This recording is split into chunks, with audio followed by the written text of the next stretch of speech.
स्वामी श्री रामचरण जी महाराज की चरणारविंदों में कोटि कोटि बार प्रणाम वंदन करते हैं। पूज्यपाद भगवत स्वरूप स्वामी श्री कानड़दास जी महाराज के श्री चरणारविंदों में हम बारंबार प्रणाम वंदन करते हैं। स्वामी श्री कानड़दास जी महाराज की पावन तपोभूमि है, ये संतों की पावन पवित्र तपोभूमि है, जिस पर हम बैठ करके अपना भजन ध्यान जप तप स्वाध्याय बढ़ाए, अपना ज्ञान बढ़े, अपनी भक्ति बढ़े, अपनी आयु बढ़े, यश मिले, कीर्ति मिले, लक्ष्मी मिले, धन मिले, वैभव मिले, सब स्वामी कानड़दास जी महाराज देते हैं। लेकिन जैसी हम भावना और आस्था रखेंगे तो वैसा ही फल फलीभूत होता है। तो यहाँ पर स्वामी कानड़दास जी महाराज की पावन धाम है। इस धाम में ये चातुर्मास करने का हमें मौका मिला है, अवसर मिला है। हम अपने भाग्य को बहुत सराहते हैं। हम यहाँ रह करके ये सकून लेते हैं कि हमें इतना समय तो मिला यहाँ रहने के लिए और चातुर्मास करने का मुझे अवसर मिला है। एक संत होने के नाते कह रहा हूँ मैं, आप तो यही रहते हो सागवाड़ा में, लेकिन हम इस भूमि को इतना नमन करते हैं। ये भूमि हमारे लिए चंदन के समान है। ये भूमि हमारे लिए, ये भूमि जो पवित्र भूमि है, इस भूमि को हम बारंबार प्रणाम करते हैं। बोलो स्वामी कानड़दास जी महाराज की। स्वामी कानड़दास जी महाराज के संतों के महात्माओं के चरण इस भूमि पर पड़े हैं और उन चरणों की रज यहाँ छुपी हुई है। उन महापुरुषों की तपोभूमि है, तपस्या स्थल है। इस तपस्थली पर बैठ करके मैं हमारे समिति के अध्यक्ष सम्मानित श्रीमान भाई सुधीर जी पाड़े साहब सापुरा में होली के पर्व पर मेले में वहाँ आए और वहाँ बस एक ही रट लगा दी, चातुर्मास तमाने करो, चातुर्मास तमाने करो सागवाड़ा। तो वही देखो, स्वामी रामचरण जी महाराज के उस पावन धाम में ये जिस दिन इनके विचार शुभ संकल्प इनके मन में हुआ और इन्होंने जब ये संकल्प स्वामी रामचरण जी महाराज की वहाँ तपोभूमि में किया होगा तो वो आज संकल्प पूर्ण होने जा रहा है। मैं तो कहता हूँ सुधीर भाई तो मेरे को कहते ही रहे।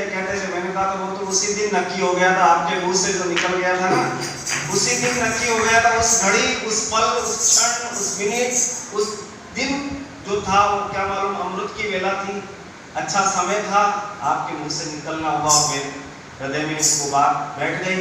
मैंने तो पहले वही सोच लिया था कि सागवाड़ा में ही चातुर्मास करना है और अगले वर्ष में यही करेंगे।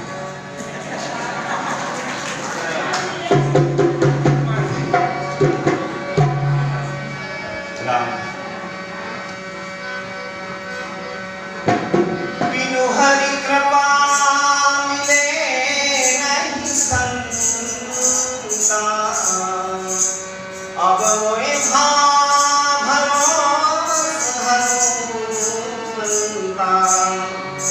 संत मिलते हैं ना तो भगवान की कृपा समझना चाहिए।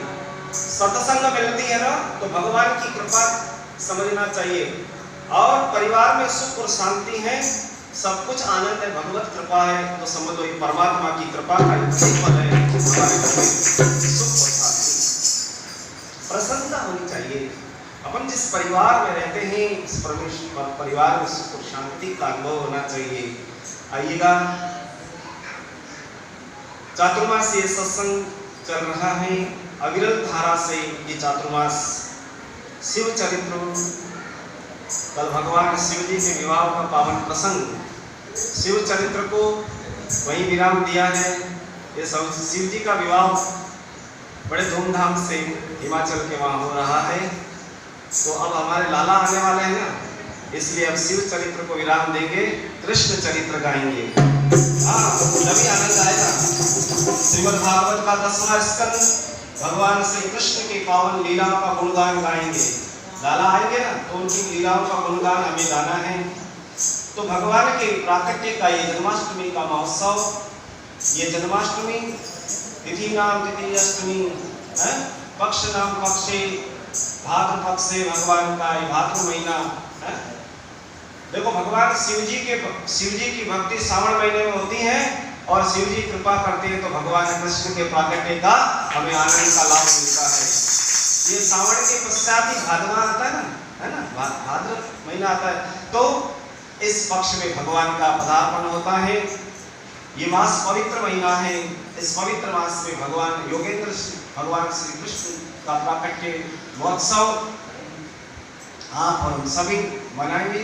भगवान तो रात्रि को प्रगटे थे। प्रभु श्री राम जी का अवतार दोपहर को 12 बजे चैत्र महीने में 9वीं तिथि को भगवान श्री राम जी का प्राकट्य होता है अयोध्या में। मासा नाम मासा चैत्र मासे, तिथिया नाम तिथि 9वीं तिथि को भगवान श्री राम जी का प्राकट्य होता है अयोध्या की धरती पर। भगवान श्री राम जी का प्राकट्य उत्सव हम चैत्र महीने में मनाते हैं। चैत्र मास में भगवान श्री राम जी का प्राकट्य उत्सव मनाते हैं और भगवान श्री कृष्ण का प्राकट्य उत्सव ये भाद्र महीने में, ये विशेष उत्सव इसी में मनाए जाते हैं। इस पक्ष में ये भाद्र महीने में ही भगवान श्री कृष्ण का प्राकट्य वहां मथुरा की जेल में भगवान श्री राघवेंद्र सरकार वसुदेव और देवकी के समक्ष प्रकट होते हैं। उनकी पावन लीला का यश गान गाएंगे, गुणानुवाद गाएंगे। इस धरती पर धरातल पर इस कलयुग में सबसे ज्यादा चरित्र और गुण गाथाएं गाई जाती है तो राम जी की और कृष्ण जी की गाई जाती है।